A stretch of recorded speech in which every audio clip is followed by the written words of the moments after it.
Is your SMSF keeping proper minutes? The ATO requires detailed records of every trustee decision, and poor record keeping can cost you your fund's compliance status. In this video, we walk through exactly what records you need, how often to update them, and the mistakes most trustees make. Let's dive in. All right, if you run a self-managed super fund, you're probably laser-focused on your investments, right? You're watching the markets, you're tracking performance, you're looking for growth. But what if I told you the biggest threat to your retirement fund isn't a market crash at all? It's actually a simple administrative task that so many people overlook. Yeah, I'm talking about your paperwork. Sounds boring, I know, but is it possible that your paperwork is actually putting your entire retirement at risk? Let's dig in, because this seemingly small task can have absolutely huge consequences for your fund's health and, its security. So what is this critical paperwork? It all comes down to meeting minutes. And trust me, these are not just some dusty old formalities. In reality, they're your fund's #1 legal shield. And don't for a second think this is some minor issue that just slips under the radar. No, the Australian Taxation Office, the ATO, has its eyes glued to this. In fact, they've said that inadequate record keeping is one of the top compliance issues for SMSFs today. It's one of the most common ways trustees get into hot water. And the crazy part? It's so avoidable. Look, you don't have to take my word for it. Listen to this from a veteran SMSF auditor, Peter Johnson. He says, "In my 20 years of auditing, I've seen more funds face compliance issues due to poor minute keeping than almost any other reason." Wow, that just makes it crystal clear, doesn't it? You could have the most brilliant investment strategy in the world, but without the right documents to back it up, your fund is just, well, it's vulnerable. The paperwork proves you did things right. All right, let's talk about the high cost of neglect, because this isn't some what-if scenario. The consequences here are very real. They're severe, and they can take a direct hit at the retirement savings you've spent your whole life building. So what are we talking about in real dollars? How about this number? $4,200. That's the potential penalty the ATO can slap on you for a serious record-keeping breach. And get this, that's per trustee. So if you and your partner are trustees, you can go ahead and double that. Suddenly a simple oversight just became a very, very expensive mistake. And it's not just about the fines from the ATO either. Listen to what one trustee, Sarah Williams, had to say. "That simple oversight led to months of stress and ultimately cost us thousands in professional fees to rectify." See, you've got the stress, the lost time, and the huge bills from accountants and lawyers to clean up the mess. It's a problem that can spiral out of control really, really fast. But then there's the ultimate risk, the worst-case scenario. And that's losing your fund's complying status. If the ATO declares your fund non-complying because of these kinds of failures, nearly half of your fund's assets could be taxed away.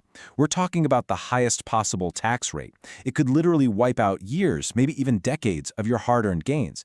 That is the ultimate catastrophic price for bad paperwork. Okay, so that's the scary part. How do we protect ourselves? Let's get into the solution, the essential paper trail. It really just starts with understanding what you need to do. Building and keeping this paper trail is the #1 most important thing you can do to secure your fund and ultimately your retirement. So let's get into the specifics. What are these key decisions that need minutes? Well, think about things like your annual review of the investment strategy, or when you approve a benefit payment. Taking a large contribution? You got to minute it. Buying or selling a big asset, like a property? Yep, that needs minutes too. Changing the trust deed, appointing a new accountant, all of it. And this applies to everyone. Even if you're a single-member fund, you still have to go through the motions and record these decisions to prove you're running the fund properly. And you can't just write them up and toss them out. You've got to hold on to these records. Now check this out. You'll see your financial and accounting records need to be kept for 5 years. But look at meeting minutes, trustee declarations, all that good stuff. 10 years, a full decade. That should tell you everything you need to know about how important the ATO thinks these documents are for proving your fund has been compliant over the long haul. All right, Section 4 is all about your duties as a trustee. Because, knowing what's required is half the battle, but actually doing it is the other half. So let's break down exactly what you need to do step by step.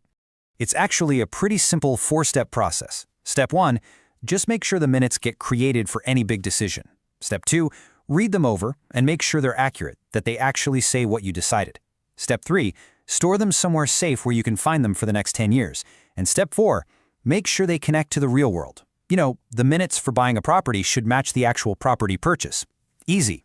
And a super important point here. You can get your accountant to write these up for you, but you can't delegate the responsibility. The buck always stops with you, the trustee. Okay, on to our final section, smarter record keeping. This is the practical bit. How do you actually do all this without it becoming a huge headache? How do you avoid the common traps? It's all about working smarter, not harder. Let's start with what to avoid. These are the common and costly failures that auditors spot from a mile away. First, backdating minutes. Oh man, that's a huge no-no, especially if you're scrambling to do it right before an audit. Another one is using some generic fill-in-the-blanks template that doesn't explain why you made a decision. Your minutes need to tell a story, the specific story of your fund and your thinking. There's a common saying in SMSF compliance, and you really need to tattoo this on your brain. If it isn't documented, it didn't happen. That's it. From the ATO's perspective, that's basically the law. Your memory doesn't count. A verbal agreement doesn't count. The only thing that matters is what's written down at the time it happened. So, the solution here is to get a system in place. Be proactive, not reactive. Find some good templates, or even better, look at some of the digital platforms out there that make this stuff super easy. And then just schedule it in. Put a quarterly meeting in the calendar or an annual paperwork review. That way, nothing can possibly fall through the cracks. And look, all this isn't just about avoiding trouble. There are real benefits to doing this right. Good minutes are your legal protection, your proof you did the right thing. They're a great governance tool that forces you to make disciplined decisions. They're crucial if a new trustee comes on board. And you know what? It makes your annual audit so much faster, less stressful, and a heck of a lot cheaper. That's a win-win-win. So let's end with this thought. Your fund's story is written in its minutes. It's the official record of everything you've done. So what does yours say? Is it a story of care, diligence, and smart decision-making? Or are there some missing pages? Pages that could put everything you've worked so hard for at risk. Really think about that. Because the answer and the power to fix it is entirely in your hands.